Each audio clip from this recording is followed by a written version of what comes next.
Welcome to Scary Stories Forever, where nightmares take shape and shadows whisper your name. Tonight we tell the tale of the Plague Parcel. The Black Hollow Asylum sat at the edge of town like a brooding spectre, its iron gates rusted with time. On an ordinary evening, a package arrived at the front desk. No return address, no markings, just an old wooden box wrapped in brittle twine. Guard Daniel Mercer examined it with mild curiosity before slicing it open with his pocket knife. The lid creaked as he lifted it. Empty. A strange chill crept over him, but he shrugged it off.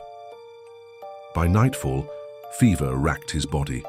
His skin turned clammy, veins darkening beneath the surface.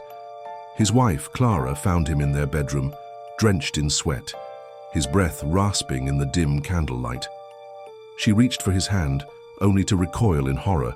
His fingernails had blackened, his lips split open, revealing teeth sharper than she remembered. Then he lunged.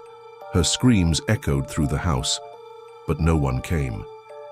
Blood splattered across the wooden floor as Daniel sank his teeth into her shoulder. The infection spread swiftly, twisting her screams into guttural groans. By dawn, the Mercers weren't alone. Daniel staggered down Main Street, his eyes clouded, his body jerking in unnatural movements. His hunger was insatiable. A butcher, a shopkeeper, a wandering drunkard, each fell under his grasp, their flesh torn and their bodies convulsing as the sickness took hold. By midday, the once peaceful streets of Black Hollow pulsed with the moans of the undead. Panic set in. Villagers barricaded their homes, but the infected slammed against doors, clawed through windows, and dragged the living into the streets. Sheriff Elias Grayson gathered the remaining townsfolk in the old church, its heavy doors the last true barrier against the horde. "We can't kill them all," he said, his voice grim, "but we can lead them out." The survivors devised a desperate plan. Armed with torches and cattle bells, they lured the undead toward the outskirts, leading them beyond the farmlands and into the thick, endless woods.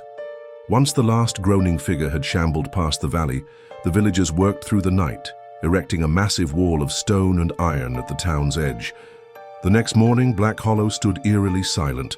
The village remained, but so did the asylum, its doors still locked, the package still open.